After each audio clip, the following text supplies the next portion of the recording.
Hi all, थोड़ा पैसा channel में आप सबका स्वागत है। हम आपके लिए लाए हैं आज टॉप 10 स्टॉक, जिसे आप एक पोर्टफोलियो समझ सकते हैं, क्योंकि ये 10 स्टॉक हैं जिसमें ब्रेकआउट हुए हैं।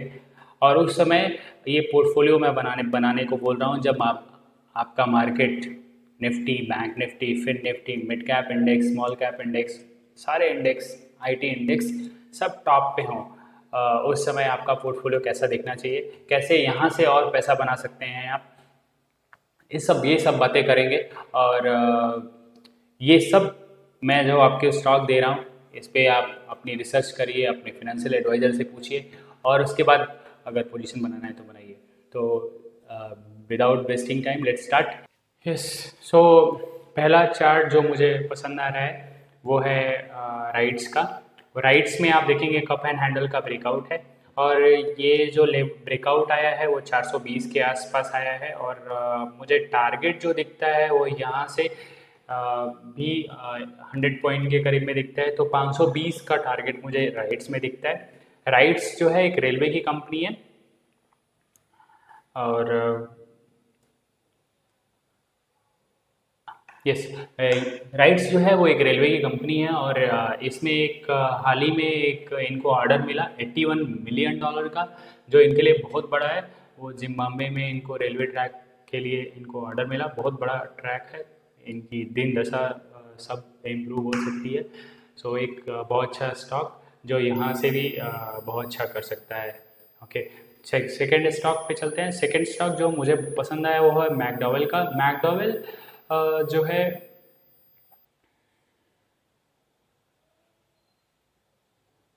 कुछ लोग इसे यूनाइटेड स्पिरिट भी कहते हैं। सो मैकडॉवेल में जो एक रेजिस्टेंस लाइन थी, और ये रेजिस्टेंस लाइन जो है वो 2021 अक्टूबर की है। ओके, अक्टूबर से ये रेजिस्टेंस लाइन बनी हुई है, और उसका अब जाके ब्रेकआउट हुआ। और मुझे लगता है कि ये स्टॉक यहाँ से 40 to 50% रिटर्न दे सकता है। बट मेरा जो टारगेट है वो यहाँ से अराउंड 250 पॉइंट का है। और 250 पॉइंट अगर आप इसमें ऐड करेंगे तो आपको दिखता है कि कहीं ना कहीं ये 1250 1300 के आसपास तक जा सकता है मैकडॉवेल। ओके। सो ये ये जो फर्स्ट टारगेट मैं आपको बता रहा हूँ, सारे स्टॉक में मैं अपने फर्स्ट टारगेट बता रहा हूँ। और सेकेंड थर्ड टारगेट, जब ये फर्स्ट टारगेट अचीव हो जाएंगे तो हम सेकेंड और थर्ड टारगेट की भी बात करेंगे। ओके। तो एल्केम एल्केम जो है एक फार्मा कंपनी है, और आजकल फार्मा बूम में है। और तो यहाँ से ये मुझे लगता है कि 4200 तक जा सकता है। ये अगर ब्रेकआउट देखेंगे, अब तो आप लोग भी टारगेट चार्ट देखना सीख जाएंगे धीरे धीरे आप मेरे साथ, क्योंकि हम लोग पैटर्न की बात करते हैं, और चार्ट और कैसे ब्रेकआउट देखते हैं, ये सब चीज़ें हम डिस्कस करते हैं। तो वही चीज़ हो रही है। पर्पज़ भी वही है कि आपको चार्ट देखना आ जाए, आपको खुद की टेक्निकल एनालिसिस करने आ जाए। तो ये जो है, ये एक लाइन, ये इस लाइन पे ब्रेकआउट आया है, और 3685 3690 के आसपास 3685 का ब्रेकआउट है।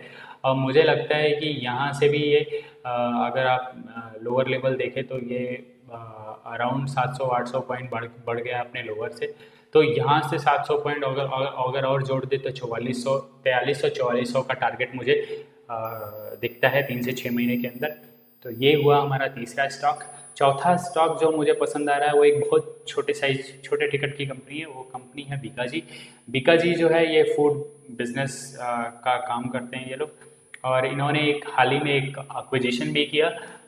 तो मैं साथ में न्यूज़ के साथ आपको जो इनका रिज़ल्ट है, रिज़ल्ट के साथ उनका जो टेक्निकल चार्ट है, ये सारी चीज़ें आपको कवर करते जा रहा हूँ, ताकि आपका भी कॉन्फिडेंस हो, बिल्ड हो। आप जब खुद की एनालिसिस करें, आप जब अपने फिनेंशियल एडवाइज़र से एडवाइस लें, तो आपको ये सब चीज़ें आपके पास रहे बताने को।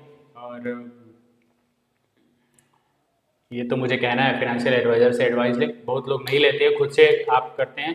तो जब आप खुद से करेंगे, खुद से आप एनालिसिस करने बैठेंगे तो आपके पास ये सारी चीज़ें रहेंगी कि आपके पास ये सारा डेटा रहेगा जो आपको कॉन्फिडेंस देगा कि ये स्टॉक अच्छा है या बुरा है, जो भी है। सो ये जो ब्रेकआउट आया, ये ब्रेकआउट 447 440 के आसपास आया, और यहाँ से मुझे ये लगता है कि ये स्टॉक मल्टी बैगर हो सकता है। बट फिलहाल के लिए अगर मैं अब बात करूं तो यहाँ से 100 पॉइंट जाना मुझे दिखता है, तो मैं 540 का टारगेट यहाँ से देखता हूँ गए 3 से 6 महीने में के अंदर। ओके, नेक्स्ट स्टॉक अगर मैं देखूं तो वो मुझे पसंद आता है, वो नाम इंडिया है। नाम इंडिया एक म्यूचुअल फंड बिजनेस कारोबार में है, जैसे आपका HDFC AMC हुआ, UTI हो गया, ये सब ये इनका बिजनेस है। और इन्होंने गवर्नमेंट के सामने, सारे म्यूचुअल फंड हाउसेज ने गवर्नमेंट के सामने एक रिक्वेस्ट रखी है कि एक्सपेंस रेशियो हमारा बढ़ सके, इसके लिए जो, और उसमें दिख भी रहा है कि ये इनका एक्सपेंस रेशियो बढ़ जाएगा, और जैसे ही एक्सपेंस रेशियो बढ़ेगा इनका प्रॉफिट बढ़ जाएगा, इनके फिनेंशियल्स इंप्रूव हो जाएंगे, और फाइनेंशियल इम्प्रूव होंगे, और यही इनके चार्ट पे भी दिख रहा है। चार्ट पे भी इनके ब्रेकआउट आया है, और ब्रेकआउट जो आया है वो 308 के लेवल पे आया है। मुझे टारगेट जो दिखता है, मुझे पहला टारगेट जो दिखता है वो 371, और नेक्स्ट टारगेट 450 का दिखता है। सो यहाँ से एक बहुत अच्छा खासा लेवल ऊपर जा सकता है नाम इंडिया, तो आप वैसे देखें इसको।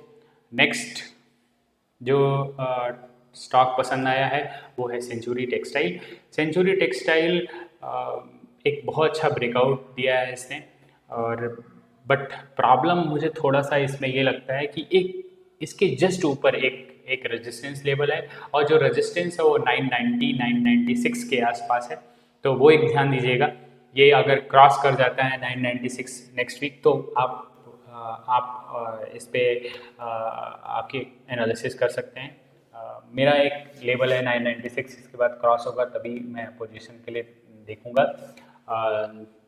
और उसके बाद जो टारगेट मुझे दिखते हैं वो कम से कम यहाँ 996 क्रॉस होने के 4 के ऊपर 400 रुपये दिखता है मुझे, तो कहीं ना कहीं 1400 का टारगेट मुझे दिखता है 996 क्रॉस होने पे।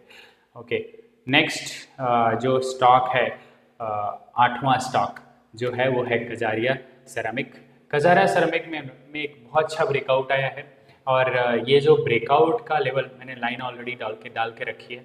यही होता है जब आप स्टॉक को आप बार बार देखते हैं, आप अपना लेवल ऑलरेडी डाल के रखते हैं, और ये एक प्रैक्टिस जो है ये बहुत इम्पोर्टेंट है, जो आप लोग अपने डेली एनालिसिस में ला सकते हैं। तो एक लाइन मैंने डाल के रखी है, और ये जो लाइन है बहुत इंपॉर्टेंट लाइन है, इसको क्रॉस किया है इसने, और मुझे टारगेट दिखता है कम से कम यहाँ से भी 2000 हो सकता है ये, तो 2000 का टारगेट मुझे दिखता है कजारिया सेरामिक में, और जब 2000 हो जाएगा तो फिर आगे का बात करेंगे अपन। 9वां स्टॉक जो पसंद आया मुझे वो है महिंद्रा लॉजिस्टिक का। हमने हर सेक्टर से कुछ कुछ स्टॉक चूज़ किए हैं, ओके, तो जो 9वां स्टॉक है वो महिंद्रा लॉजिस्टिक से। महिंद्रा लॉजिस्टिक का स्टॉक मुझे बहुत पसंद है, बट रेजिस्टेंस लेवल जो है इसके जस्ट ऊपर ही है, और रेजिस्टेंस लेवल जो है वो 418 का है। यस, 418 का वो रेजिस्टेंस लेवल है। जिस दिन वो 420 क्रॉस करे उसके बाद पोजिशनिंग बनानी चाहिए, और नेक्स्ट टारगेट जो मुझे दिखता है वो 540 का दिखता है। उसके बाद 540 क्रॉस होगा तो उसके बाद एक बड़ा टारगेट आप 800 के लिए भी जा सकते हैं, तो यहाँ से डबल होने के चांसेज हैं, बट वेट करना चाहिए 420 के क्रॉस होने की। नेक्स्ट स्टॉक जो मुझे बहुत पसंद है वो है कोचीन शिपयार्ड।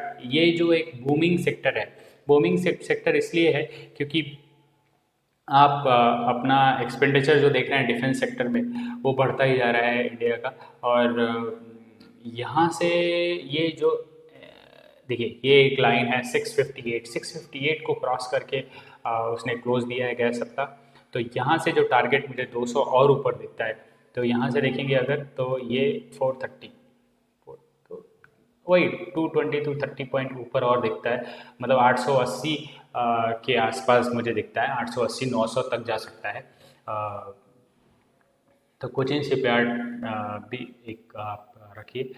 नेक्स्ट स्टॉक जो मुझे बहुत पसंद आया, इसका रिज़ल्ट भी आया, कोटक बैंक का रिज़ल्ट बहुत अच्छा रिज़ल्ट था, आप उसको भी एनालिसिस करिएगा। तो ये स्टॉक यहाँ से मुझे लगता है कि ये स्टॉक 200-300 पॉइंट ऊपर जा सकता है, 2300 के आसपास का टारगेट मुझे दिखता है इसमें। और आप देखेंगे कि ये जो मैंने एक बॉक्स बना के रखा है, इसको डारवास बॉक्स कहते हैं, और डारवास बॉक्स का ब्रेकआउट आया है इस गए सप्ताह। और ये जो बॉक्स की जो टोटल विड्थ है, उतना टारगेट मैं ऊपर दिखता हूँ। तो ये जो अगर विड्थ देखेंगे 1961, और ये जो नीचे के लेवल पे दिए आप देखेंगे 1670, तो अराउंड 300 300 के इसके ऊपर 300 जाना चाहिए, तो 2270 2260 के आसपास जाना चाहिए, तो वही एक टारगेट मुझे यहाँ पे दिखता है। और 2270 जाएगा जिस दिन, तो उसके बाद ऊपर के और लेवल बनेंगे। पहला टारगेट जो अपने को दिखता है वो 2270 दिखता है। तो आज के लिए बस इतना ही करते हैं, और आप हमारे चैनल को सब्सक्राइब करिए। हम आपके लिए, जैसे हमने आपके लिए पोर्टफोलियो में एंटर करने का के लिए स्टॉक बताए, वैसे ही जिस दिन इन स्टॉक्स में ब्रेकडाउन आएंगे, हम ब्रेकडाउन की भी चर्चा करेंगे, ताकि आप जल्द से जल्द अपने पोर्टफोलियो को सुरक्षित कर सकें, और आप आराम से निकल सकें, आपको प्रॉफिट हो सके। ये सब चीज़ों पे हम डिस्कस करते रहेंगे। बाकी आपको भी कोई अपने पोर्टफोलियो का स्टॉक एनालिसिस कराना है, प्लीज़ आप कमेंट बॉक्स में कमेंट करें, और बाकी चैनल को आप हमारे लाइक करिए, सब्सक्राइब करिए, अपने दोस्तों में शेयर करिए। Thank you so much. Thank you.